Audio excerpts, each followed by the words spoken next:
My name's Duddits, I do builds and stuff. Today's build is absolutely slapping, guys. Void Warlock time, and this trace rifle is absolutely slapping. I'm talking about the Chronophage, and I'm going to be pairing it up with the Briarbinds for infinite weakening, infinite debuff to proc our harsh refraction. We're going to get a minimum just with the harsh refraction of 50%, but with the weakening on top, it works out to be a 72% damage increase with this build. The whole build slaps, but the Chronophage feels absolutely amazing with that 72% infinite damage increase. And on top of that, we've got infinite overshields, so stay with me, I'll break it down.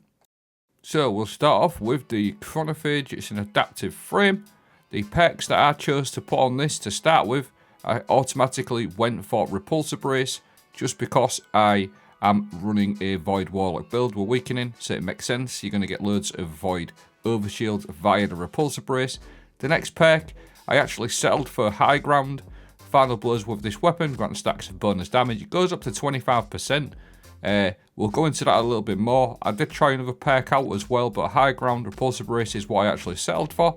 And it's also got the Origin trait on there, Radiolaria Transposer. Rapid final blows cause targets to explode into a pool of Radiolarian fluid.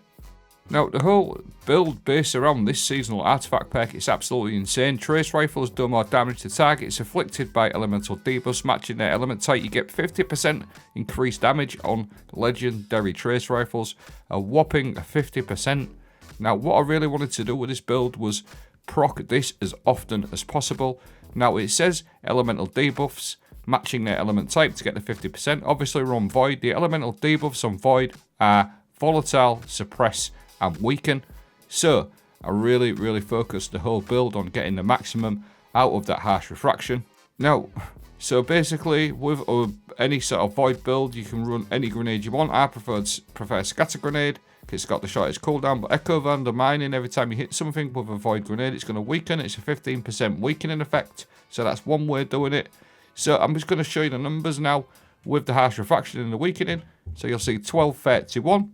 Now I'm going to proc the harsh refraction via the weakening and get the weakening damage on top of that as well. And it's going to ramp up all the way to 2125, which is a 72.6, which is a 73% damage increase. That's the 50% and the 15% stacking together. Now, as well as your grenade, you've got Child of the Old Gods on the Warlock. This is why Warlocks are king for this refraction. It's really good. Instantly, infinitely applying 15%. You've also got Feed the Void for Devour as well to get loads of health regen. So you can pretty much infinitely keep this buff going with your Void Souls and your grenade, which is absolutely amazing. So you could just literally have a 72% minimum damage increase infinitely. And we're not talking about Surges or weapon perks yet, even more to come. Add in Briarbinds, your Void Souls have a longer duration. You can also pick these up and they gain an escalating damage bonus. There's the damage bonuses on there. After 6 kills, your Void Souls will do 100% extra damage. That's even more damage. So you can literally keep running around. Briarbinds are absolutely insane for Void Warlock builds with Child of the Old Gods. You literally can just keep infinitely picking them up. Therefore, you're infinitely proccing that harsh refraction and your debuffs, like I mentioned. Now, again, I'll just start off with a couple of perks. As I mentioned, the perks also stack with this. I started off with Target Lock. This goes up to 30% damage increase the longer you stay on target. It sort of ramps up. The maximum is 30%, and that's obviously on top of everything else you've seen. That's 72%. Now, I will say, just before I get into it, I changed my mind halfway through the video, but I tried Target Lock. It wasn't bad at all. It was quite good, but I did go for the High Ground, as we mentioned, which we'll go into. And this is the hardest difficulty loss sector, so I like to try it out in there first, see where it stands, and it really slaps these enemies, these little miners. It wrecks them really good, because Trace Rifles also got a 20% damage increase before Heresy dropped for minor damage as well. And you can literally just keep running around. You've noticed as well, I've got infinite overshields via the Repulsor Brace and the weakening, all working together from your Void Souls and your grenades. So you've got Devour, weakening, overshields, and an absolute crap ton of increased damage on this Trace Rifle. And like I said, it just absolutely schmelts. This is where Target Lock's really good for like one-on-one champion damage if you can suppress them with your Overload Trace Rifles. It does start putting out some work eventually. But I found a better option in my opinion. But again, that's just my opinion. You might like target lock. That's your call. It works perfectly. The one I actually went for, as I mentioned, was high ground. This recently, well, not recently, got changed last season. You don't have to be in the air to proc it now. So basically what this does, it gives you a stacking damage bonus. 1 kill 10%, 2 kills 17.5%, and then for the maximum 3 kill, 3 stack, that's 25%. And this just felt a little bit better for me because you're going around and you're going to kill a lot of miners with it really, and get that sort of ramp up to 25%. And once you've got up to like even like a ×1 or a ×2 with all the other stuff going on, you can really tell. Look at the state of this again, hardest difficulty lost sector, and you've got that Briarbinds doing work for you, proccing that harsh refraction, and it just absolutely deletes all these enemies in here really fast. Very fast. It's absolutely crazy how fast these die. And it's a GM now, and you'll see, just look at that. It's like a knife through butter. It is crazy. And then again, them Void Souls again, pick them up, do extra damage. The other thing with Void Souls as well, they're good for you, and they're excellent for your teammates. You're just going to give your teammates an infinite 15% damage buff too. Got even more to show you with the seasonal artifact perks. You've got Volatile Marksman, where rapid void precision hits and rapid void final blows grant volatile rounds. You're going to get class ability as well, Maligned Harvest. Rapidly applying volatile causes your next instant void weapon damage to create a weakening burst. Applying weakening also provides an overshield, and you've got Void Flux. Defeating weakened targets with a void weapon applies volatile to nearby targets, which is absolutely great. With Briarbinds, things just go pop, so it just fits perfectly.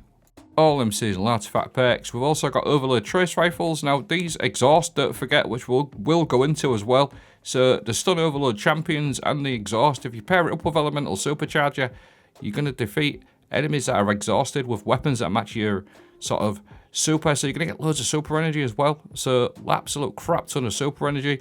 And you could also, if you wanted to take Void Flux off, you could put Limit Break on, where casting your super while you are critically wounded, or have an elemental buff matching your super element. It's going to give you an extra 30% damage, so you can actually take the Void Flux off and put Limit Break on the other one and get a massive 30% damage on your Nova Bomb.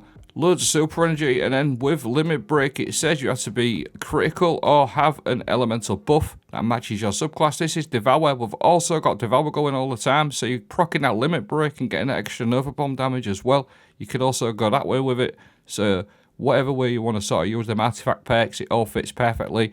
But one more time, just this Briarbinds sort of combo with this trace rifle is just so good, guys. Honestly, you know what I'm like with videos? I tried it out, I've tested it for about 2 or 3 days, and this trace rifle, it actually feels like the Wave Splitter. I am not joking you. And by the way, that's another option. If you haven't got Chronophage, Wave Splitter will work absolutely insanely well with this as well. So there's just another option, but I fully focused on Chronophage because it gets 50% damage and it feels absolutely crazy. Now, the other thing I just wanted to say, the Trace Rifle's got a buff at Heresy, just before Heresy dropped, 20% against miners. It doesn't sound a lot, but you get a lot of miners in GMs, and miners is miners, right? That's like a universal term, so it doesn't matter if you're on the Pale Heart or in a GM, a miner is a miner, and it feels absolutely crazy strong. Really good for mages as well, with all the weakening going on and our debuffs, what we talked about, the harsh refraction. So it's just an all-round great weapon, and once you got the high gram going, it just feels absolutely amazing. Now, I'll quickly skim over my fragments. We've obviously talked over the aspects already. Child of the Old Gods, you don't need a full explanation on that, you know it works. And then Feed the Void for Devour. Now, with regards to your grenades, like I said, I run Scatter Grenade because it's also got the shortest cooldown on the grenade set, but you can actually run Suppressor Grenade. I find Suppressor Grenades extremely useful. They also obviously suppress and they're going to weaken with the Echo of Undermining. Now don't forget your Pocket Singularity will also proc Harsh Refraction because this makes them volatile as well. I know it's not like the best melee in the world, but giving them volatile is another way to keep that Harsh Refraction going. Now Echo of Undermining is what we've touched on. Your Void Grenades weaken target. This gives you a 15% damage increase for you and your teammates. You've also got Echo of Harvest. Really good one, this one. Defeating weakened targets creates an orb of power and a void breach. You're literally weakening everything, so you've got void breaches and orbs everywhere. And then every time you pick up one of these void breaches or an orb of power, you're going to proc your Devour instantaneously, so you don't have to rely on getting an ability kill just to proc your Devour. And then finally, Echo of Persistence. Your void buffs applied to you. In this case, it's going to be Devour and the Overshield. They have an increased duration. I'm going to show you my mods like that. I'll also do a Mobalytics link as well and leave a dim link so if you need a bit more explanation on the mods.